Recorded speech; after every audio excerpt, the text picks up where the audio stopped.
Israel and Lebanon are expected to agree to a temporary ceasefire. Allies of both hoping the agreement will be enough to prevent further escalation, as Aussies in the region are advised to leave as soon as possible. We've been saying for months that people should leave, that they should return home by commercial aircraft while that is available.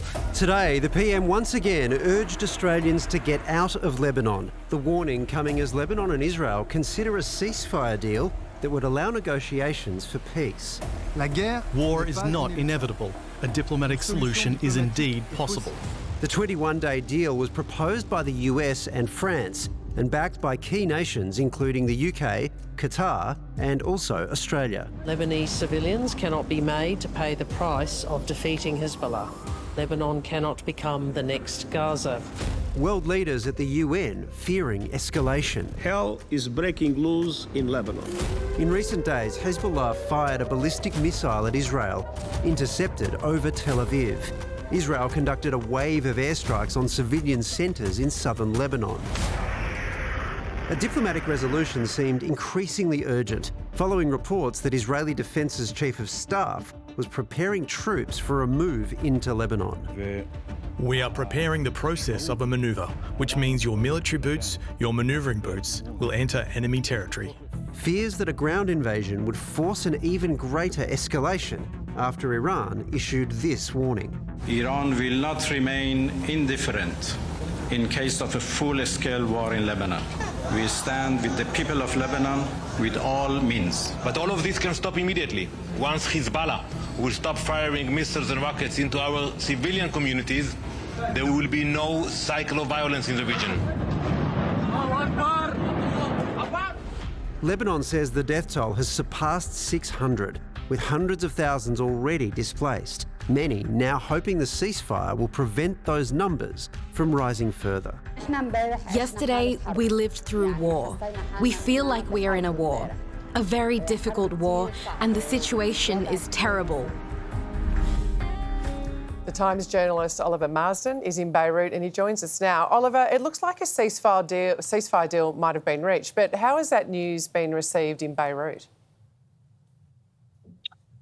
Well, it's still very early days and it's hard to tell, but the situation on the ground here has been incredibly tense. And I think any idea of a ceasefire, even just a 21-day pause, will be, received extremely well and extremely gratefully. 90,000 people have been displaced from the south of Lebanon in just the last few days, according to the International Organization of Migration. And the 282 schools and universities have been turned into shelters here in Beirut. I saw trucks ferrying mattresses around all over the city. So there's, a lot of tension here and a lot of pressure on this city and on this country. So a ceasefire deal will be extremely welcome. So what would need to happen then in the next 21 days to make that ceasefire permanent? Well, I guess technically what would need to happen is everyone would have to go back to these back to the negotiations over UN Resolution 1701. Now, what that is basically what would happen is the Israelis would like Hezbollah to move north of that southern border, and they want them to move above the Litani River. In return, Lebanon would want some of the disputed villages along the blue line, or the kind of de facto border at the moment, to be returned, as they see it, to Lebanon, to Lebanese territory.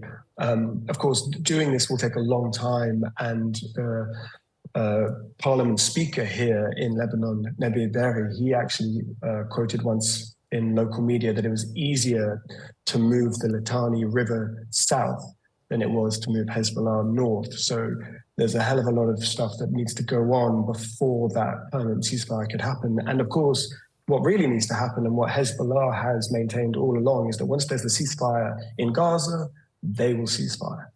Israel doesn't seem in the mood for a ceasefire. If the conditions are, as you say, it's unlikely we'll get a permanent one.